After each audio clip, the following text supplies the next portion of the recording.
রাজগঞ্জে অনুষ্ঠিত হলো ৩৫তম রাজগঞ্জ ব্লক ভাওয়াইয়া সঙ্গীত প্রতিযোগিতা। পশ্চিমবঙ্গ অনগ্রসর শ্রেণী কল্যাণ দপ্তরের উদ্যোগে সোমবার রাজগঞ্জ বিডিও অফিসের কন্যাশ্রী ভবনে এই প্রতিযোগিতা অনুষ্ঠিত হয়। প্রদীপ প্রজ্বলিত করে প্রতিযোগিতার উদ্বোধন করেন জলপাইগুড়ি জেলা পরিষদের সভাধিপতি কৃষ্ণা রায় বর্মন, ডিপিএসসি চেয়ারম্যান লক্ষ্যমোহন রায় ও বিডিও প্রশান্ত বর্মন। এদিন দরিয়া ও চরকা বিভাগে প্রায় বেশ কয়েকজন প্রতিযোগী অংশগ্রহণ করেন।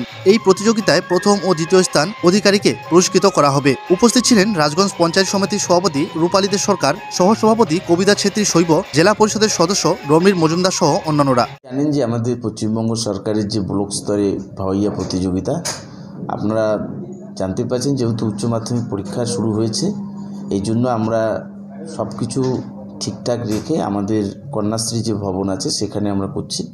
এখানে রাজগঞ্জ ব্লকের বিভিন্ন এরিয়ার থেকে যারা অংশগ্রহণ করেছে, ভাই বোনেরা তারা প্রতিযোগিতায় অংশগ্রহণ করেছে। এখানে যারা প্রথম এবং দ্বিতীয় স্থান দখল করবে তারা আমাদের যে রাজ্য ভাওয়াইয়া হবে সেটা কুচবিহারে হবে, সেইখানে অংশগ্রহণ করতে পারবে। এখানে বয়সের কোনো ব্যাপার আছে না? এখানে বয়সের কোনো ব্যাপার নেই। যিনি রাজবংশী গান জানেন সেটা সবাই অংশগ্রহণ করতে পারবে। কতজন প্রতিযোগী রয়েছে আজকে? আমি যখন প্রথমে গেছিলাম তখন 10-12 জনের নাম দেখে এসেছি। প্রতিযোগী আশা রাখছে আরও বাড়বে। Thank you.